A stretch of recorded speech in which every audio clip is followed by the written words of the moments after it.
Hey guys, long time no see. I almost didn't make this video because, I almost said petty. I'm shallow in the fact that, you know, this is going on.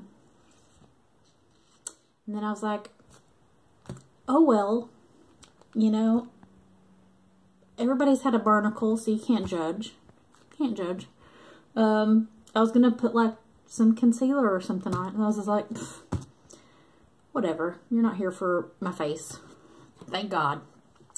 And I can't find my tripod, so I'm just gonna wing it, hold the camera, and hope it doesn't make you sick. I thought I would do a vlog style, easy, hey, this is what I'm reading this Friday, and what I plan on reading for the rest of the weekend, and into the coming week. And I have two, which I'll have to take you into the other room.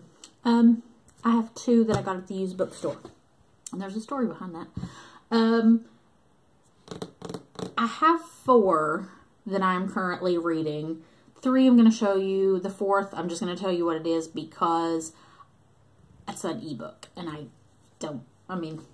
my tablet's in there. I could get it. But it's The Summer of Night by Dan Simmons. It takes place in 1960, and it's a group of young boys. I think they're 12. One of the boys in their town goes missing the last day of school, and this school is actually shutting down. They're gonna like demolish it. And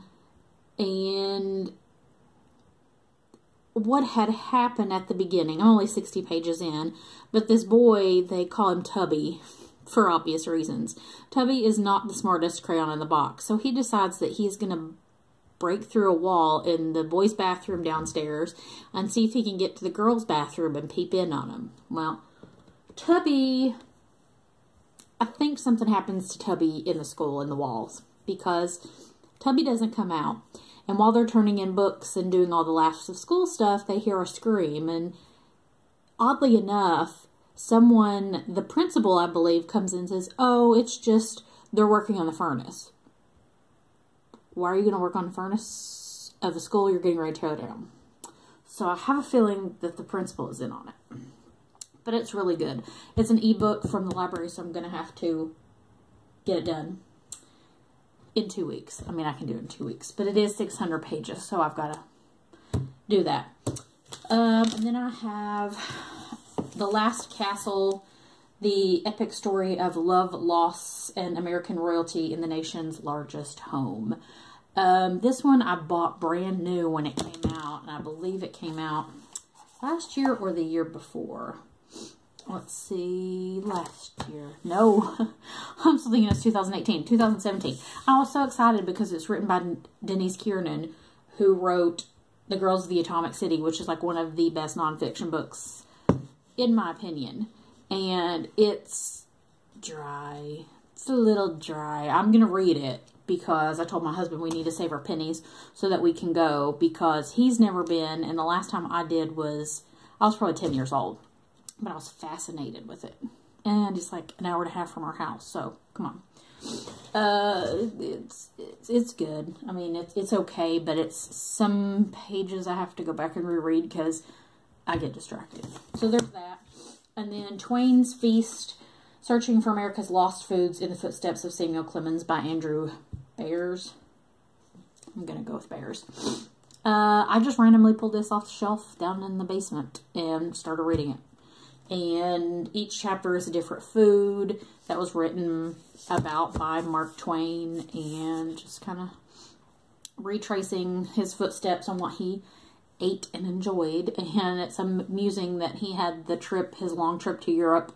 I was talking about how awful the food was and how he missed all of these things. This is another one. I didn't even remember I had it, and I have probably had it for 10 years. Probably the majority of the time that it was published, because it came out in 2008. I know I had it. Dishing with the Kitchen Virgin by Susan Reinhardt. I also pulled out Never Marry a Bubba or Don't Date a Bubba or something. I don't know. And it's not going to be a stellar 5-star book. It's just not. But it's short, and fluff and easy to read, and I have chuckled several times. Oh, it's right here. Don't Sleep with a Bubba. I forgot that I pulled it out too. I didn't know I had it. So, and the story behind those is a couple of weekends ago, my husband and I were downstairs or something. I was just like, this basement needs to be cleaned, or at least start organizing it. And he goes, well, how about your books? Which is fighting words, in my opinion. Like, them's fighting words. No, but I knew, like, there were just so many I was not going to read. So he helped me. He was awesome. Got the tubs and took out what was in the tubs, which was books, go through them, and then put back in the ones that I wanted to get rid of, and then set aside the ones I wanted to keep. So we ended up getting two, like, giant, you could stuff an adult. I'd say carefully, not carefully.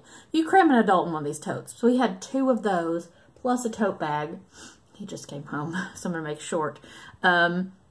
We took to the used bookstore, and I ended up getting like $130 in credit. And that story, I only got 2 books.